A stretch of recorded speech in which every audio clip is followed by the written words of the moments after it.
ही पवित्र गाईचं शेण आहे, तुम्ही हे जर स्वीकारू शकत नाही म्हणल्यानंतर ह्याला जर वाळवी लागली साहेब तर हे खाऊन टाकतंय आणि हे जर व्यवस्थित कुजलं तर शेतकऱ्याच्या जीवनात क्रांती करतंय. निवेदन निवेदन निषेध निवेदन आहे माझं हे तुम्हाला तुम्ही पवित्र गाईचं उलट तुमचं तुम्ही सन्मान मानायला पाहिजे. मी एक वारकरी संप्रदायातला मला तुम्ही पवित्र गाईचं शेण मला तुम्ही भेट देताय. तुम्ही तुमचे वेगळ्या दोन वेगळे विषय करा. तुम्ही पहिलं निवेदन द्या. निवेदन झालं निषेध निवेदन आहे माझं. मी पत्र दिले मी निषेध व्यक्त करतो. निषेध निवेदन घ्यायला तयार आहे ना. तुम्ही दोन गोष्टी एकत्र करा. ऐकून घ्या. पवित्र गाईचं शेण एक मिनिट ऐका. पवित्र गाईचं मी ते निषेधासाठीच वापरतोय ना.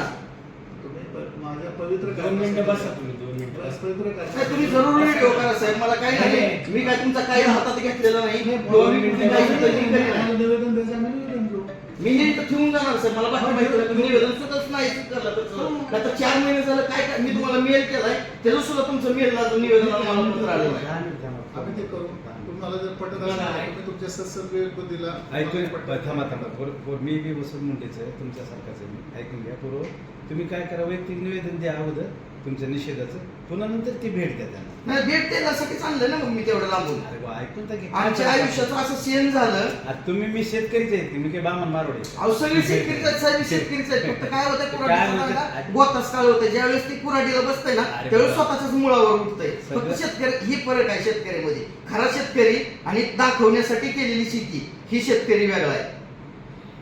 आधीच आम्ही त्या ठिकाणी 10-10 फुटाच्या जमिनी वाहून गेलेल्या जिल्ह्यातून येत आहोत आणि रब्बी मध्ये पुन्हा खत नाही. आमच्या गरीबांमध्ये सगळं संपलं होतं. आणि ही जर साहेब एवढ्या ऍक्टिव्ह असतील ना, तुम्ही म्हणता ना मी शेतकरी आहे, कृषी विभाग किती डोक्यावर पडलाय. ही गाय आहे का बैल दिसतंय हो तुम्हाला? बैल दिसतंय तर बैलाची शिंग नाही ती गाय म्हणावी तर याला सड नाही ती. बघा ही लोगो आहे सगळ्या देशात. महाराष्ट्र राज्याचा कृषीचा लोगो, कृषी कल्याणम कर्तव्यम, कुठून तयार झाला असेल ही लोगो असणार?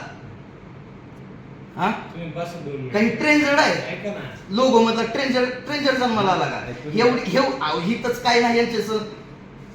माझं तुम्ही निवेदन स्वीकारावं, मला पोच द्यावी, मी आणलेल्या गाईचं शेण स्वीकारावं, आणि एवढीच अपेक्षा मला बाकी माहिती नाही. गाईचं शेण स्वीकारायची पण माहिती आहे. फक्त तुमचं निवेदन वेगळं द्या. नंतर तुम्ही मला पवित्र मी निवेदन बी देतो आणि ती पण देतो तुम्हाला, तुमच्या पद्धतीने देतो जसं पाहिजे तसं तुम्हाला म्हणायचं. माझं फक्त तेवढं ते पहिलं जुनं एक निवेदनाचं ते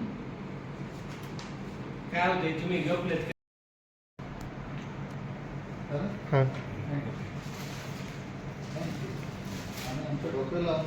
डोक्यावर नका, फक्त त्याला व्यवस्थित शेतकऱ्यासाठी कुजवा, वाळवी लागू देऊ नका.